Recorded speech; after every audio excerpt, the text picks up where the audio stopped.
Boa noite, pessoal. Vocês estão bem? Espero que sim, né? Com saúde, ficando em casa se protegendo. Nós vamos dar continuidade ao assunto da aula anterior, ainda sobre semelhança de figuras, e falar um pouco mais sobre ampliação e redução de figuras e algumas situações que exigem cálculo da razão.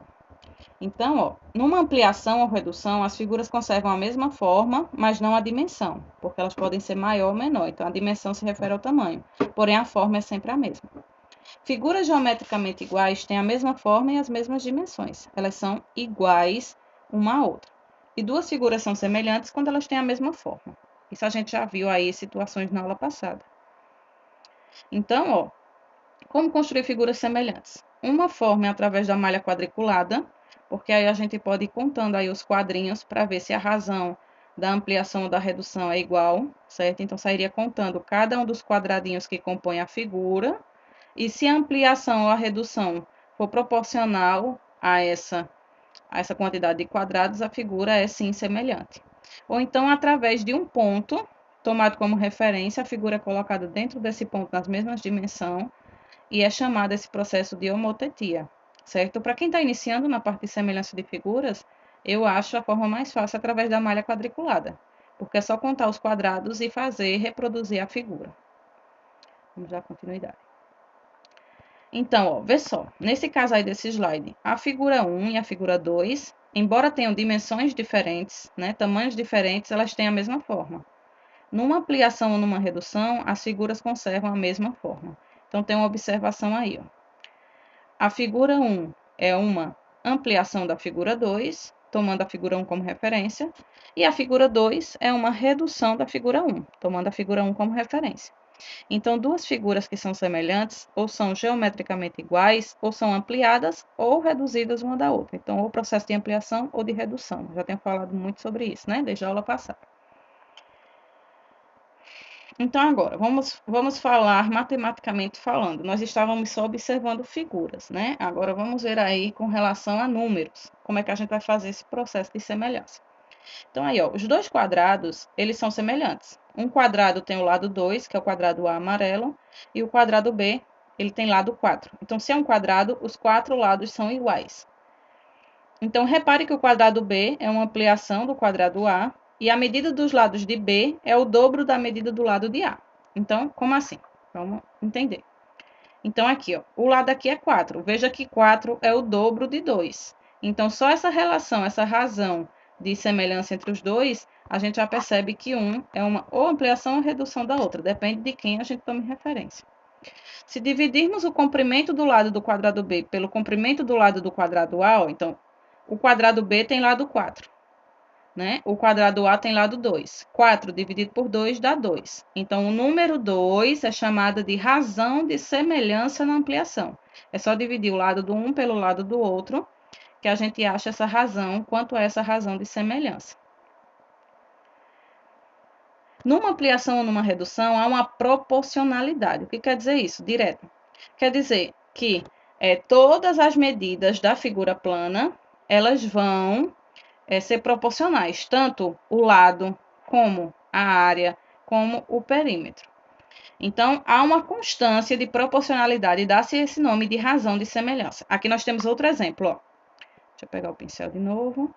Nós temos a figura original, um retângulo, não é um quadrado, porque não tem os quatro lados iguais, é um retângulo de lado de altura 3 e outro de 6. Então, para ele ser uma ampliação, ele tem que ter uma proporcionalidade direta com a figura original. Então, o dobro de 3 é 6.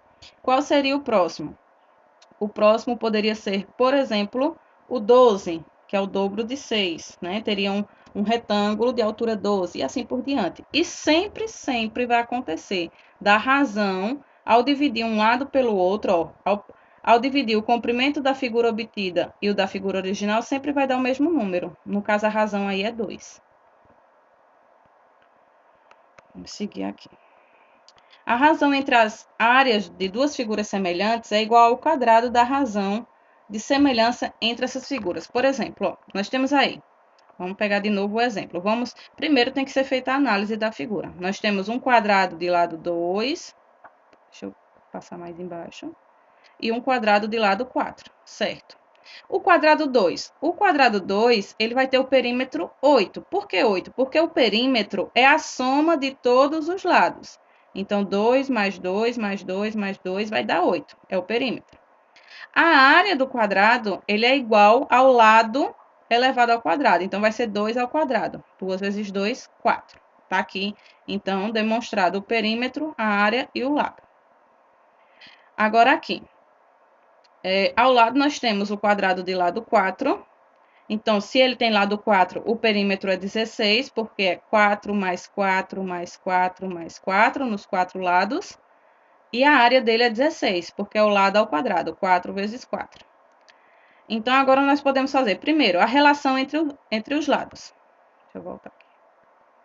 A relação entre os lados. Um tem lado 2 e outro tem lado 4. Então, é 2 dividido por 4, que dá 1 meio. A razão aqui é 1 meio. A razão entre os perímetros. Um tem perímetro 8 e o outro tem perímetro 16. Então, a razão aqui também dá 1 meio. E a razão entre as áreas. Uma área é 4 e a outra área é 16. Certo? 4 dividido por 16, a razão da área é de 1/4. Então, vocês podem analisar aí como calcular só com o valor, no caso, em relação à área, os lados e os perímetros.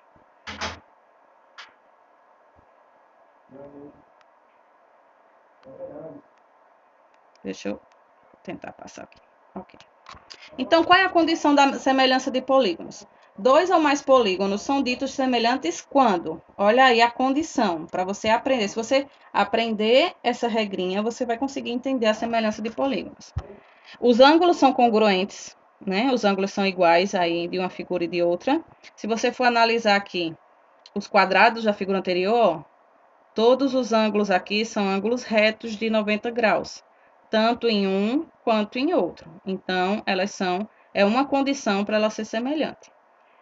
As medidas dos lados correspondentes são proporcionais, né? Então, se um mede 2, o outro mede 4. É proporcional um ao outro. E neste caso, para ser semelhante, tem que satisfazer essas duas condições. Pronto, por hoje é só. Vai ter uma atividade para vocês fazerem de acordo com esse slide aqui, certo? Com toda essa dinâmica tomando a relação de lado, de perímetro e de área, certo? Você pode voltar ao vídeo para ver como é que faz e fazer a atividade no caderno. Eu aguardo a devolutiva de todos, certo? Então, aí uma boa aula e qualquer dúvida eu estou à disposição. Tchau!